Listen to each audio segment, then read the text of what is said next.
যুবক, তোমার গান না শুনলে ঘুম আসে না। কাকা, আপনার গান না শুনলে অটো চলে না।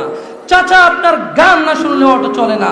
চাচি, আপনার গান না শুনলে দুঃখ ভোলে না। বোন, গান না শুনলে তোমার হৃদয় আনন্দিত হয় না। আপনার জন্য আমার বিল্ডিংটা ভেঙে পড়বে, বলে রাখি ছাড়বো না। আল্লাহ, তুমি আমার ভাইদেরকে হিদায়াত দাও ইয়া আল্লাহ, ছাড়বো না। এই যে ভূমিকম্প হলো আপনার গান বাজনা বাজানোর কারণে। মুহাম্মদ সাল্লাল্লাহু আলাইহি ওয়াসাল্লাম কি মিথ্যা কথা বলে? কারা কারা হাত তোলেন তো, যে মুহাম্মদ সাল্লাল্লাহু আলাইহি ওয়াসাল্লাম জানে না, মুহাম্মদ সাল্লাল্লাহু আলাইহি ওয়াসাল্লাম জানে না, এরকম কারা কারা স্বীকার করে? আল্লাহ নবী বলেছে, যখন বাদ্যযন্ত্র বেড়ে যাবে, গায়িকারা সম্মুখে এসে নাচবে, তুমি অপেক্ষা করো, পাহাড়গুলো কেঁপে উঠবে, পৃথিবীটা নড়ে উঠবে। জালজালা ইযা জুলজিলাতিল আরদু জিলজালাহা, যখন পৃথিবী প্রবল কম্পনে প্রকম্পিত হবে। ওয়া আখরাজাতিল আরদু আসকালাহা, যখন এই মাটি তার ভিতরে যা আছে একদম লাথি মেরে বের করে দেবে, লাশ হোক আর যাই হোক, মাটি বলবে যে বের হও, বের হও আমার থেকে, বের হও, আমি আর কাউকে রাখবো না।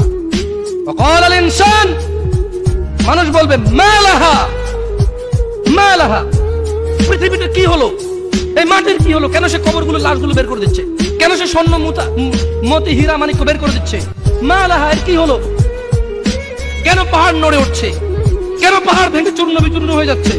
মানুষ বলবে মালাহা, পৃথিবীর কি হলো, বিআন্না রাব্বাকা আওহালাহা, পৃথিবী এটা করবে, বিআন্না রাব্বাক, কারণ তোমার প্রতিপালক আওহালাহা, পৃথিবীকে আদেশ করেছে।